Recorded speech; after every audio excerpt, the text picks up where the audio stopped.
పలానా person సెక్షువల్‌గా active అయ్యాడు. So, semen అనేది ఫాస్ట్‌గా ఎజాక్యులేట్ అయితే ఆ హ్యాపీనెస్ ఎంజాయ్ చేస్తాడు అనే ఆ నర్వ్ మెమరీ ఉంటదనమాట దానికి.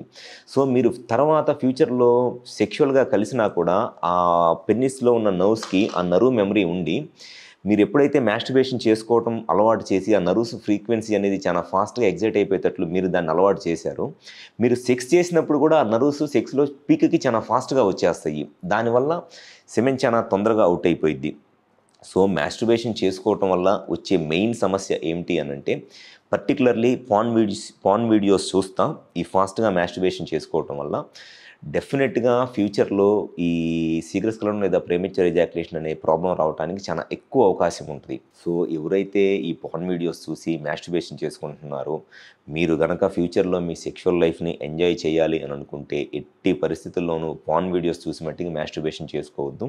ఇన్ కేస్ మాస్టర్బేషన్ చేసుకున్నా మాక్సిమం వీక్లీ వన్స్ ఒకసారి, అది కూడా స్లోగా కొంత స్టాప్ చేస్తా, కొంత ఎజాక్యులేట్ అయ్యేటప్పుడు జస్ట్ కొంత ఒక 10 సెకండ్స్, 20 సెకండ్స్ బ్రేక్ ఇచ్చి, మళ్ళీ మాస్టర్బేషన్ చేసుకుంటా. అట్లా చేసుకుంటే పెద్ద ప్రాబ్లమ్ ఏమి ఉండదులే గానీ, ఫాస్ట్‌గా ఎజాక్యులేట్ అయిపోవాలి అని చెప్పేసని మీరు ర్యాపిడ్‌గా చేసుకుంటా ఉంటే, డెఫినిట్‌గా మీకు ఫ్యూచర్‌లో ఈ ప్రీమెచ్యూర్ ఎజాక్యులేషన్ ప్రాబ్లమ్ రావటానికి చాలా ఎక్కువ అవకాశం ఉంటది.